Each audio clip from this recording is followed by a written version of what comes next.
សិបប្រាំនងចានផ្ដើមទៅកាន់មនុស្សម្នាក់នៅក្រោមចំណោត្រជាំងនេះ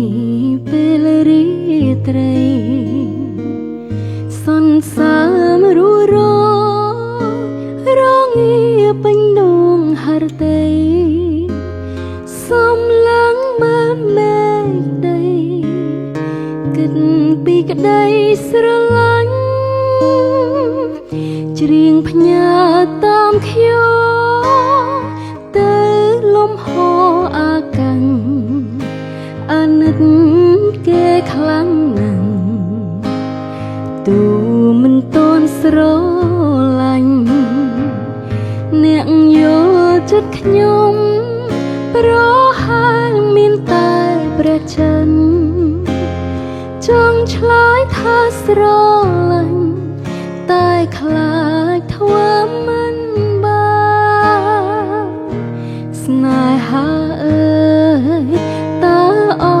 យឆ្លើយយ៉ាងណាស្នេហាដូចរឿងនេះទៀនរឿងហេតុใจដនពិតជាមានប៉ុន្តែខ្ញុំមិនហ៊ានស្រឡាញ់អក្ដីស្រមៃស្ថិតនៅឆ្ងាយពីការពិតច្រៀងចម្រៀងដួងចិត្តសូមគុំប្រកាន់បេះដូងមួយនេះផ្ញើទុកនៅក្នុងព្រះច័ន្ទព្រោះតែក្ដីស្រឡាញ់ស្រេចលើព្រមលិខិត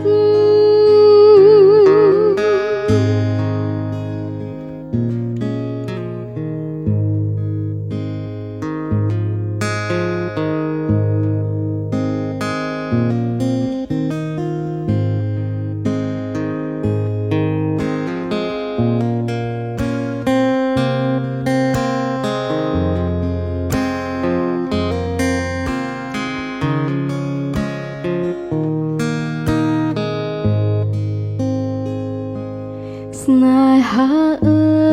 យតើអើយឆ្លើយយ៉ាងណាស្នេហាដូចរឿងនេះទៀនរឿងហេតុใจដនពិតជាមាន